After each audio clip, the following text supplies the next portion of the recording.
The Tao of Self-Confidence, Episode 610. Welcome to the Tao of Self-Confidence, where I share stories of amazing women who have discovered their inner journey to self-confidence. Visit our website at thetaoofselfconfidence.com. Your inner journey to self-confidence awaits. Well, hello friend. Welcome to the Tao of Self-Confidence, where I share stories of amazing women who have discovered their inner journey to self-confidence. I'm your host today, Sheena Yap Chan, and today I have a phenomenal lady on the show today. She is a former NASA scientist turned astropreneur, and I'm really excited to have her on and share her story with us today on self-confidence. So without further ado, I'm going to introduce you to Bidushi Battacharya. Bidushi, how are you today? Maybe you can fill in a little bit more about yourself to the listeners. Yeah, sure. Thanks for having me on today, Sheena. It's great to be here to share my story. I am an ex-NASA scientist. I worked on missions from the Hubble Space Telescope to the Mars Rovers to Galileo at Jupiter, and I am now doing space-related entrepreneurship, or astropreneurship as we call it. Been at this for about 4 years now.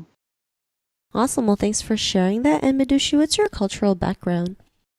My family is from India. I was born in England and spent most of my childhood in the US, although I did grow up for a couple of years in India. And as an adult, I've lived primarily in the US, but also in Singapore. Awesome. Well, thanks for sharing that. And what would be your favorite self-confidence quote? I would say, a woman's place is in the House and in the Senate. I love that one. Thanks for sharing that great quote. And in your own words, how would you define self-confidence?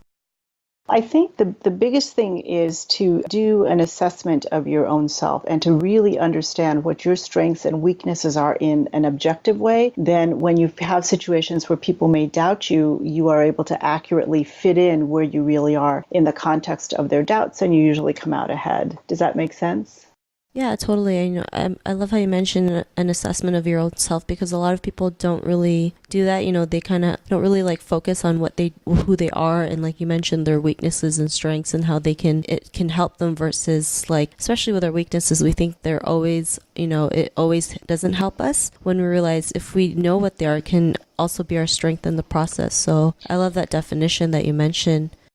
Yeah, I think it also helps to depersonalize the whole process when somebody is actually doubting you, where you can say that it's not really about me, myself, it's about the skill set as they perceive it, or maybe they're just wrong. Yeah, totally. So thanks for sharing that great definition. And what was your life like before your discovery of self-confidence? I would say I really just felt frustrated because I knew what I was capable of, but then people would say things like, oh, you're not smart enough, or you really shouldn't be doing science. And I would just, wonder, are they really right? And then I'd be really frustrated because I was like, no, I can do this. So it was just a journey where I kept feeling like I was banging my head against a wall, where I just couldn't figure out why I couldn't deal with these sort of negative feedbacks that I was getting. Thanks for sharing that. And it's always, it's always, like you mentioned, it is always frustrating, right? Especially, that you can go out there and do the things that you want, and then there's people telling you you can't do it, or it's too hard, or it's too difficult, or, you can't handle it. But, our intuition is always telling us something else, right? Or our gut feeling. And sometimes we have to just go with our gut feeling, even though it's scary and it's unknown, but it's pushing us to that direction that we are capable of doing what we can. And it was that point in your life when you realized that you didn't need to have the feedback from others. You can just go out there and be who you are today. What was that aha moment?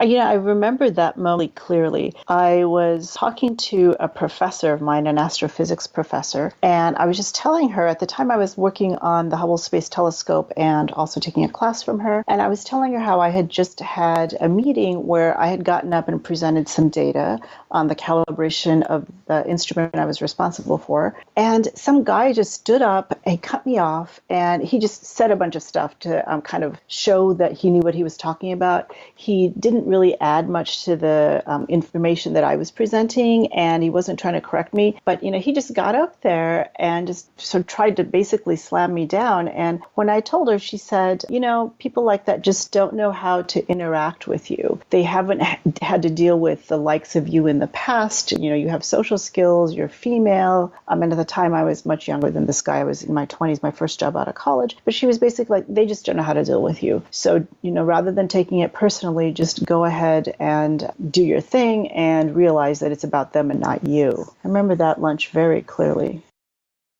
Thanks for sharing that. And yeah, it's always different, especially, being a woman in industries like that, especially I'm sure in your industry back then, it was still heavily like male dominated, right? And it's amazing how many industries there are that are still like male dominated, even as something as like ballet, right? We never know. I didn't even know that was still heavily male dominated. I mean, thinking that it's a more feminine, thinking it's more female dominated. But yeah, I guess sometimes it's hard for a man to except there's a woman out there who's, holding meetings, talking about, space and what your findings are. And yeah, like your professor mentioned, they just don't know how to handle it. And yeah, sometimes it's easier said than done to say not to take it personally, which is why it takes a lot of work to realize we have to let that notion go, right? Like, yeah, they're not used to it. We have to just keep pushing forward so that they do get used to it, right? So they can see us as, equals, right? They can see that we are capable of doing great things and,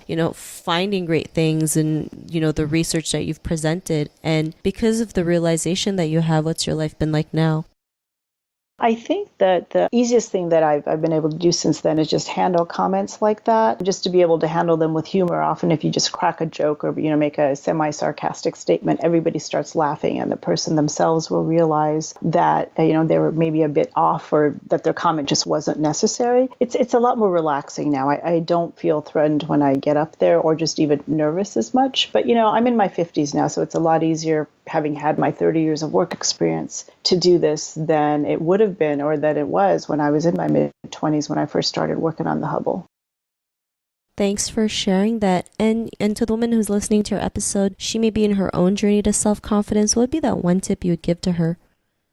I think it's really important to look at your own strengths and weaknesses so that when somebody says something, you can objectively assess whether what they're saying is correct or not. So let's say that you do have weak presentation skills. If somebody says, I don't understand what you're saying, the way you're presenting it isn't clear, you could say that has to do with not me personally, but the way in which I'm presenting stuff. And I think that helps a lot. And the other thing is when you're talking to somebody, it's really important to understand their cultural beliefs and their value systems. So in the workplace, for example, if you're in science or technology, it's all about the information and about absolute accuracy. So if I say that a certain data had like an 85% correlation when it was actually 84.3%, there will be people out there in my field who will correct me on that. And I just need to know that and watch for it. And then, in an example like that, I would actually end up saying 84.3, not rounding it up to 85 because I know the audience would jump on it otherwise. So yeah, so